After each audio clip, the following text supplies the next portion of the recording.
I don't have any information other than any inside information. I read the same sort of reports that you all do. I can tell you that I couldn't think of anybody better to stand alongside our Republican nominee than Senator Rob Portman in terms of both his policy background, his dogged determination to work on the one issue that I think is critical, and that is a comprehensive tax reform reform of the tax code. He has deft political skills and an engaging and warm personality. I think he would be an excellent choice for the nominee, and he brings the added benefit of having a network of support in the state of Ohio, which, going back to my earlier comments, the presidential nominee is going to need to win Ohio. He's going to need to win Ohio in order to win the White House, and Rob Portman certainly could be helpful along that way. Thank you. Let me just ask a social issues question. We're seeing a lot at the State House on this heartbeat bill and the various abortion measures coming through. It looks as if we have not two, but even three possible factions here, which is the Iowa Right to Life, the new pro-life PAC, I think, and then now this personhood amendment, which I think is in a completely different group. What does that tell us about unity on the right in the state of Ohio? Well, I don't know what. I guess I don't understand the question. I can tell you from my standpoint what I see in terms of unity on the right and on the Republican side, and that is Republicans are unified in wanting to defeat Barack Obama, and so. This is Kyle McDermott. He's the executive director of the Iowa Democratic Party. And where is your boss? That's what I'd like to know. Where is your boss? Let's get him on the phone. Let's get him on the phone. So, what I see from the grassroots of the party, there's folks who have their own agendas and are trying to advance their own agendas through the legislature. That's fine. That's their prerogative. That's their right. But what I see when I deal with the grassroots of the party from north to south, east to west, is a unified feeling of making sure that we retire Barack Obama at the end of the year. And on the topic of Barack Obama, Kyle, we've just sort of given Kevin the floor for a few minutes here to talk about the Republican side of the field in 2012. Maybe you want to give us your sense from the Democratic side of what the land is heading into the presidential election. Sure. No, we're excited coming off the President's State of the Union address. Obviously, very clear that we're going to see a lot of talk of fairness and values and making sure that we're fighting for the middle class themes that we saw very clearly in 2011, and that will be echoed all the way down the ticket with Senator Brown, who's had a strong populist message for his whole career. He's been a fighter for workers and someone I greatly respect, coming from a steelworker family, manufacturing base, and the renewed energy that we'll see around manufacturing and keeping jobs here in the United States. I think is something that we'll hear very clearly from all of the members of Congress that are up for election, as well as Senator Brown and the state legislative priorities, Yvette McGee Brown, all candidates who bring a very positive tone to the issue that we're going to be fighting for, especially as it relates to the middle class and the overall fairness that you've heard from the President. So we see a very positive landscape. We see a very optimistic tone from all the candidates, and I think that there's an increased level of excitement now that we have some marching orders from the President. We look forward to hearing from them. Give us a sense, both of you, if you will, what would be your dream matchup in Ohio in terms of on the Republican side versus presumably Obama on the left? It doesn't matter. It doesn't matter to me. First of all, as the state party has not endorsed and won't endorse in the primary, so I'm not going to take the bait of giving some sort of tacit endorsement. In fact, I honestly believe it doesn't matter. That when whoever the Republican nominee is contrasted against the last 4 years, it won't much matter.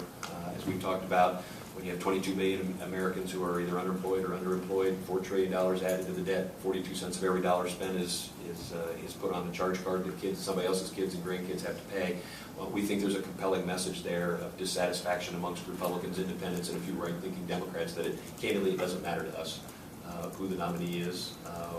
We are confident that we have a message that will resonate with voters in Ohio, and will lead the victory for the Republican nominee, whoever that may be.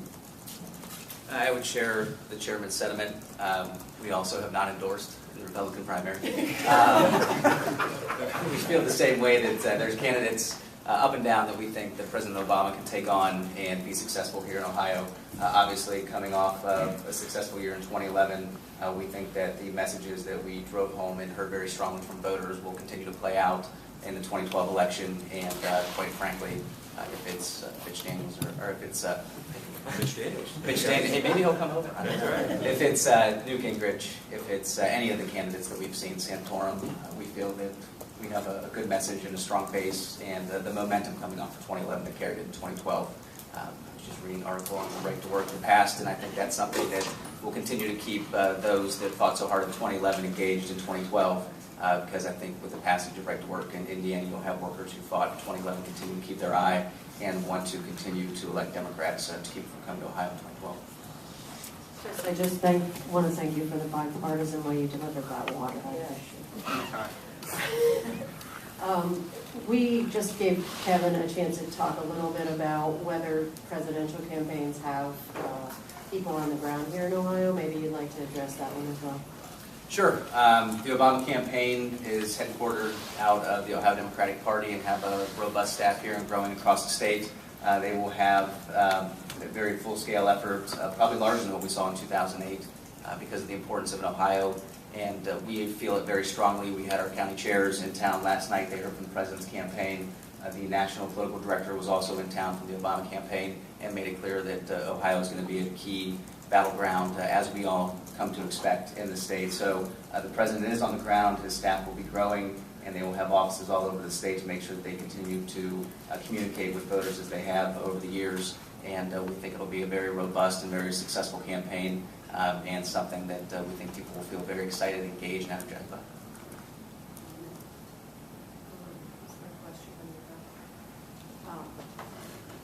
If you all don't ask questions, she has to stand up here and make up questions and tap dance. So. We want her to. Yeah. Oh, is that part of the? Is that okay? That's part of the gig. Well, it's Okay. after lunch. You know, Okay. they're all kind of. Well, to save my colleague up there, I'm Ann Sander, I'm with the AP. Just wanted to, I guess, follow up on this right to work issue that you mentioned. That's something that is being pushed here to get an amendment on the ballot. I guess, given any kind of residual Senate Bill 5 lingering feelings, not maybe on the presidential race, I know, Kevin, you've addressed that, but what about the 99 House members that are going to be up and the senators that are going to be up? I mean, there's a slate of candidates that the Democratic Party has out there to challenge these folks. What kind of impact could that have on those particular races? Help me with the question again. What if? I guess in terms of the after effect of Senate Bill 5, I know you said that there would be a hangover, I think, to use your words, on the presidential race, but what about down the ticket for those state legislative races, if the people who did vote on? Yeah, I think there clearly are going to be some challenges to some of the folks that voted for it. I feel very comfortable in saying that based on the districts, based on the candidates, based on the campaigns that will be put together, that we'll be able to show a record of being able to balance a budget, focus on job creation, and ultimately get all of these people reelected who voted for Senate Bill 5. I don't think there's going to be a problem down ticket either. Yeah, I mean, obviously, as was mentioned, we're very excited that we filed 99 candidates, many of which were teachers, firefighters, steelworkers, others who stepped up and said, I want to run, I want my voice to be heard, and much of it did have to do with the fight around Senate Bill 5 and other attacks on workers. So, we do think it is something that will play out in the state house races, state legislative races. In 2012, we've heard from voters. I come from a labor background, 11 years of labor movement. So it's something that's near and dear to my heart. It's something I grew up around, and it's something that my family has always looked at when they vote. And I think there are a lot of voters out there that will be paying attention to those issues because it does impact them, and they saw their family members attacked, and they won't forget that. So I do think that it's something that will play out in those local races up and down the ticket in 2012, and I think it's something that gives us a great bit of hope in having successes in 2012. Andy Young from the Chronicle Telegram in Elyria. when Armin Budish was here, I asked him a question about redistricting, and he called the process shameful, and then went on to attack reapportionment as well. Is it going to change? I don't know whether it will change. What I find ironic is that he had the opportunity as the Speaker of the House to advance it forward and champion a change, and didn't. So excuse me if I'm a bit dismissive of the former speaker's emotion on the issue. I don't know. I've heard that maybe Kyle's in a better spot to be able to talk about this. I know there's some folks who have been spending a little time looking to talk about putting something on the ballot in 2012. I don't know that there's going to be I do not expect there to be a legislative effort this year. So it may end up being done through the ballot again. Yeah, I mean, I've heard saying that there are folks looking at ballot initiatives as well as possible legislative fixes. It's something that we would certainly be open to exploring, and obviously the more fair the process, the more evenly the lines are drawn, and more competitive, the better chance we think Democrats have of winning. So it's something that we certainly would be supportive of. Until you get the majority? At any time. Okay. Stick to it. I'm Jim Bevington, Cox Newspapers. Judge O'Connor was here earlier talking about trying to depoliticize some of the judicial races, removing designation from primary ballots. Do either of you have a position on depoliticizing or possibly opening up judicial primaries to issues-only voters? I understand the Chief Justice's issues and concerns, and she and I have had conversations about these things in the past. She has a job as the Chief Justice of the Ohio Supreme Court. I have a job as the Chairman of the Ohio Republican Party. My job as the Chairman of the Ohio Republican Party is to elect as many Republicans as I possibly can.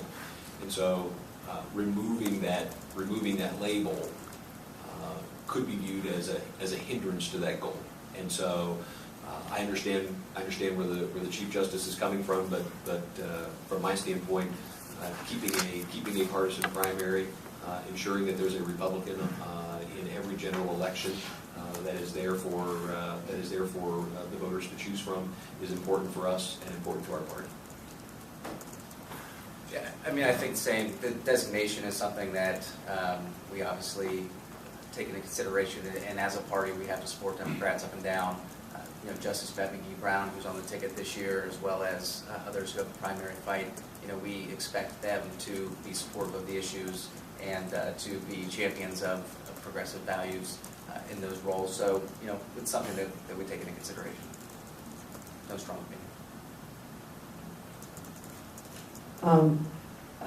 We heard also this morning that some reaction to an announcement yesterday afternoon by Secretary of State Houston suggesting that maybe we should revisit the election overhaul bill. And he was specifically suggesting the legislature might want to repeal that and not have a referendum vote on that this November for reasons of confusion and so forth. And we heard some pretty strong words this morning from our legislative panel. Do either of you have a position on that proposal?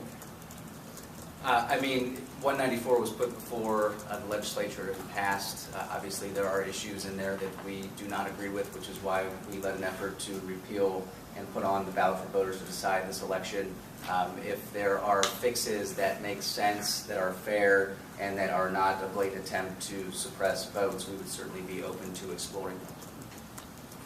From my standpoint, I know there's been conversations amongst the legislative leaders about this issue for some time. I'm supportive of finding a way to take it off the ballot if the legislature can do that,